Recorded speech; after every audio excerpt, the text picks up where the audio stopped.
back, everyone, to The Recorded Line, the interview show where you get to know the people around you during your normal break. Today, we have the person who loves search engine marketing, is only matched by the amount of time she spends in the lab forming ways to help her clients. We have the scientist from Dexter's laboratory, Grecia Canales. How are you doing, Grecia?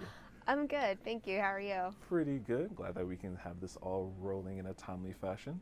You ready to answer this questions today? I am, yes. Okay, all right, let's start it off. How was going to and graduating from University of Texas, Dallas prepared you for your role here as a performance strategist? So going to UT Dallas has prepared me because it's kind of known as a commuter school. And so a lot of the people that attend are already working full-time jobs. And so it really helped with time management and organization because while I was attending UT Dallas, I was working full-time. And so I would work 8 to 5, and then I would hurry up and just go to class at 5:30. So it basically forced me to prioritize and just kind of instilled like disciplinary skills. And then another cool thing is because it is known as an international school, they really kind of went out of their way to prepare yourself for the workforce. So me, I was already like in the workforce, but there was a lot of international students who weren't accustomed to like, the workforce culture. So they actually forced you to take a class where they would make you write emails. And then they would even tell you like things that seem so basic to us, but maybe not to other people, like, hey, don't wear flip-flops to your interview. Make sure to take a shower beforehand. And so obviously I thought, oh my God, like why are they showing us this? But obviously a lot of the students that graduated from UT Dallas would go on to like pretty big jobs. Like one of the main ones is like Deloitte or Texas Instruments. And so they really wanted to have like a good reputation. Not only are our students intelligent, but they know how to conduct themselves in the workforce. So it was kind of just UT Dallas and then already being part of the workforce that really like helped me, develop thick skin and just know how to organize while I'm at work. Cool.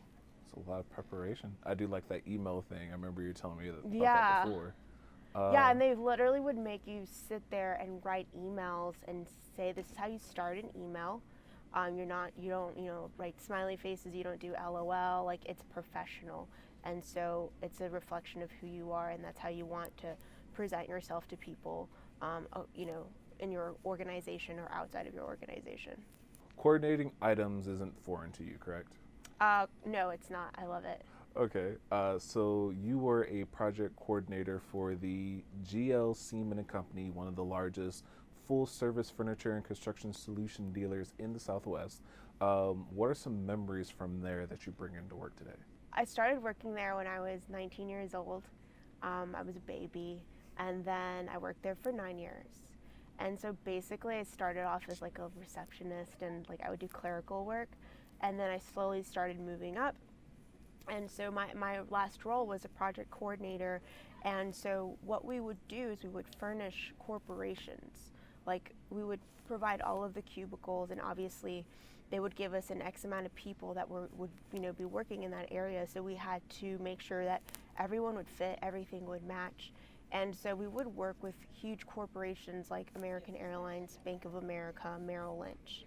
And so at first, I would do these conference calls with all of these executives, and I remember the first one, like my heart was racing, I was freaking out. I just had never spoken to anyone at that level, but what I realized is that they're human. And so I remember I was doing a project for school for UT Dallas, and I had to interview someone from American Airlines, like an executive. And I'm never gonna forget what she told me. She gave me the best advice anyone has ever given me. And like, she told me this, she said, it doesn't matter where you are, we're all human. And she's like, if you're ever gonna give me a problem, if you're gonna tell me there's an issue, she's like, tell me, be honest with me, tell me there's an issue, but always provide a solution. She's like, if you provide a solution, we can always move forward and work through it. So I think that itself, like she told me that, people really appreciate when you're genuine and honest. And then if this, they'll even like you even more if you always have a plan B. So that was the biggest takeaway that I've learned from that, from working at JL Seaman. Nice. I like that. Always a plan B. Yeah. Okay. Let's see. So moving on to a different role. You're currently part of the Dexter's laboratory, correct? Yes, I am part of Dexter's laboratory. What are some things that you've learned from your team that helps your clients? Honestly, I think it's really cool because when we first started, no one really knew anything about search engine marketing or about digital marketing. And so it's just, don't be afraid to ask questions. If you don't know it, I'll always ask a buddy. And like what you'll realize is that people are always more than willing to help. Like maybe people are afraid to ask, but if you ask anybody, they're always, a lot of the times they'll take the time to sit there with you and go through it from start to finish. So I just learned that like a lot of people that I work with are really friendly and generous and just kind. And if they don't know, they're going to find someone who can help you with your question. So yeah. Awesome. Sweet. I'm glad that I sit right next to you, so I get to be one of those nice people. Yeah. So one of your favorite passions is search engine marketing, correct? Mm-hmm. Yes. Can you describe the reasons why you enjoy it so much? Oh, that's a really good question. The reason why I like search engine marketing so much is because as soon as I kind of started doing search engine marketing, I realized that, I don't know, it's not as complicated as everyone thinks it is. It's just all about the details and organization. And so it's just fascinating, all of the data that you can pull, and it's fascinating like things that we can do to help small businesses. And I think like the biggest takeaway from search engine marketing is that you do have to be very organized for your campaigns to work, and you have to be you have to pay attention to detail. And so those are like the two things that I think I'm pretty good at, detail and organization. And then whenever I started doing search engine marketing, it kind of just went hand in hand and it just clicked for me. And so I like it because like I like to see, my accounts in the green. I like to help people. I like to talk to them about their programs and kind of like let them know that their investment is working. So I like that portion, and I also like talking to people across the country. And like I've learned so much about like roofing and just random things that I'm not even a homeowner, but or childcare, how expensive it is. So it exposes you to different people from across the country, from like different levels of like socioeconomic levels, and I don't know, I just find it fascinating. So if you find it fascinating, I can only imagine that business people itself might find SEM fascinating as well. So if you were talking to a business who's just getting into SEM, what would be like 5 steps that you would give to them to help them guide them through SEM? Number one is position isn't everything. Like I know a lot of small business owners only want to be number one on Google. But SEM isn't necessarily about position. It's about getting you valid leads. And so it doesn't necessarily matter if you're number 1 or number 4, because at the end of the day, number 1, like the top 3 positions are probably the most expensive. And so that's first thing. Position does not equate conversions. The second thing is taking the time to, what I do is I like to do call analysis, and I like to go over it with the client. And whenever I do listen to the phone calls, I get to listen to like, oh, maybe we're overbooked here and so we can't do this kind of service. So that gives me the opportunity to talk to them and say, hey, maybe we can start focusing on other areas. The other three things I would do is CTNs. Like there have been a few clients that don't understand why there are CTNs, and so a lot of them just want to display their real business phone number. But I tell them like, hey, like I understand that you want to show your business phone number, but like our CTNs will only show up if our ad shows up, and it's like a special number that we use in order to like track our programs. And then the last thing, I don't know how many things I've done. This area could be the last one. Let's see, the last thing I would tell a business owner is that I think that it's PPC is very important for small businesses, especially because a lot of the times, especially like if you're having like, if your attic is flooding, like you're immediately going to get on your phone and you're going to search for water restoration. And honestly, like you're kind of in a rush, and so the first thing you see is probably going to be the first thing that you click. I just feel like it's essential for small businesses, and they also need to know the difference between like SEO and SEM. A lot of them confuse like their websites and their ads, and they're like, hey, like I also want my website to be at the top. So I think that we need to like make things very clear with them and explain to them the difference. If that makes sense. That makes sense. I like that. Those are nice guidelines, especially if you're starting a business, to have that in set versus just being scared of SEM. Yeah, you really need to define the programs to them. A lot of them don't. A lot of business owners, like, they're so busy and they don't necessarily understand why they have it. Maybe their grandson told them that they needed to get it, and so I think that you need to, feel how much they know and kind of like show them, teach them baby steps. That way, by the end of their contract, they know why they have it and they know the difference between each program. So, it's working as a performance strategist. You have a range of different accounts, correct? Yes, I do. Can you describe a difficult account that you had and how you handled it? Yeah, for sure. So it's actually this emergency restoration. They do water and flooding. And I got this account in May, and by mid-May, the business advisor, she too was new. She'd just gotten this account, but this account has been with us for about 2-3 years. And she tells me that we've been targeting the wrong location for the past 2-3 years. And so obviously, like, we did everything that we could to fix it, in which we did. But then the client could not understand like how that could have happened. And so what I had to do is, obviously, I reverted back to what that American Airlines executive had told me a few years ago. People are human, problems are going to happen, but what solutions are you going to provide? So I told him, like, I sat with him for maybe an hour or two, and he was confusing SEO and SEM. And so what I did is, like, I did this really like detailed PowerPoint where I explained the difference. I explained to him the difference between like keyword match types, because he kept asking me about keyword match types. And at the end, like, he understood what SEM was. I told him that we were targeting the correct locations, and I did a call analysis for the previous 3 months or so, and he was like, wow, like, this is exactly what I need. Like, I've never had an SEM company like sit there with me and go through every phone call and actually write notes. And so he was really, really happy. He decided to renew, and so obviously, like, what we have to do is we have to talk to them on a monthly basis. And so I was like, hey, like, moving forward, we're always going to talk, and so we're never going to let things like go unresolved.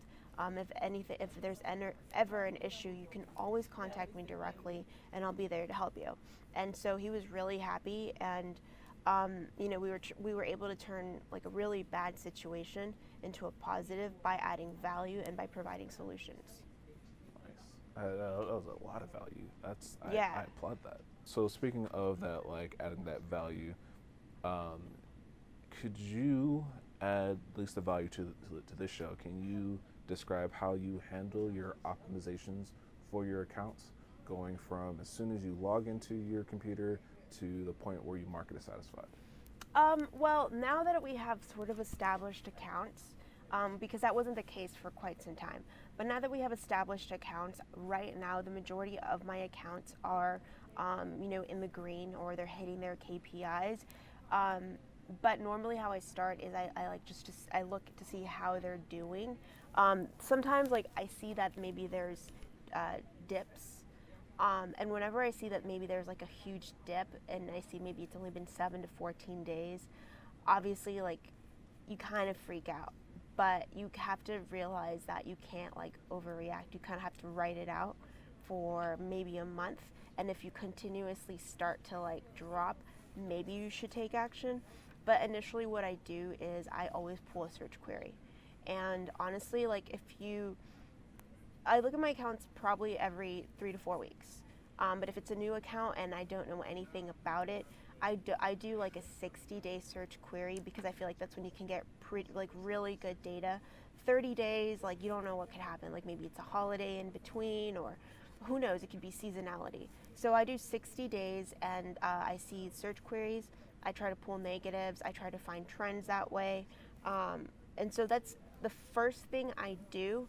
The second thing I do is if it's a new account that's been given to me and it's just not working, and so what I do is I go through the ad groups and I make sure that there's relevancy. And then I also go through the landing page. I look for content, make sure it's promoting what we do.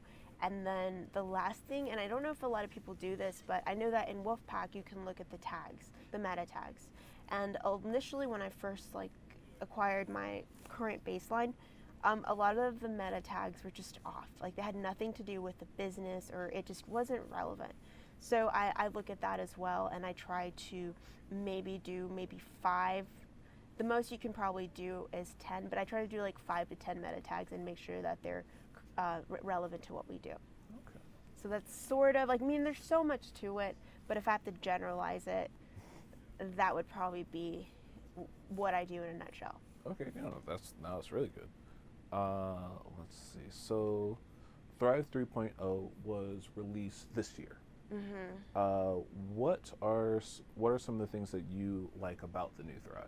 The cool thing about the new Thrive is that it really gets the client engaged. It's really easy to use. At first, it's a bit intimidating, even for us when we first saw it. So it's just a matter of getting the client comfortable with the software.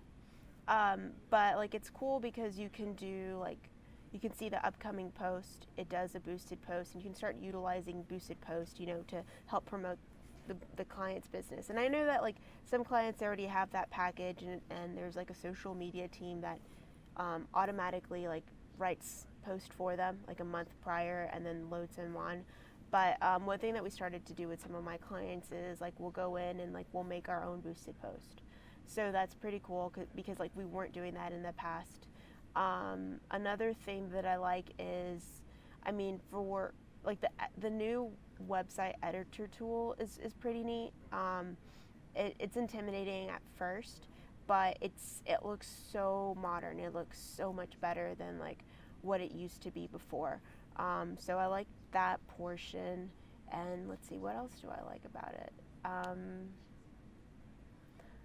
I think it's cool how it gathers all of the social media analytics, and then it just loads it onto the client's dashboard, and they can kind of see their peak times and how they're doing with their social media. Nice. So if those are the good things, what are some opportunities where Thrive can improve for you as a user? So Facebook boosted posts are not the same thing as Facebook sponsored ads.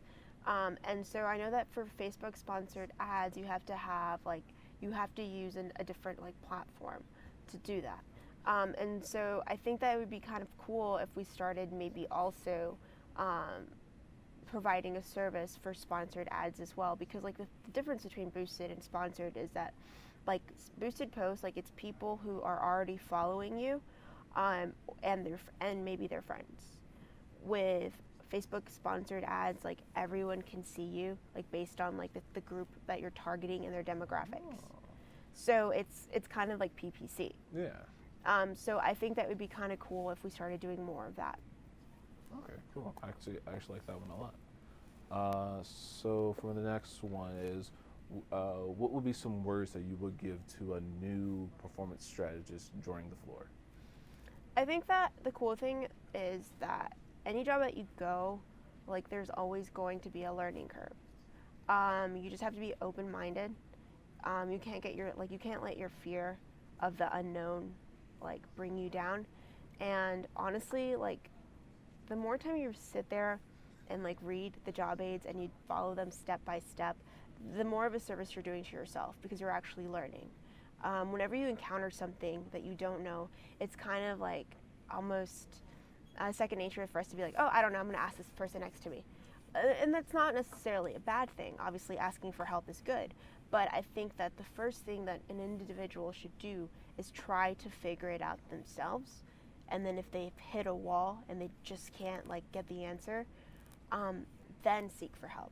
But I think that you're only doing yourself a service because you're like forcing yourself to learn, and you're kind of like you're stretching yourself. And I feel like whenever you put yourself in an uncomfortable situation, it makes you the person that you are, and it forces you to grow not only professionally but as an individual.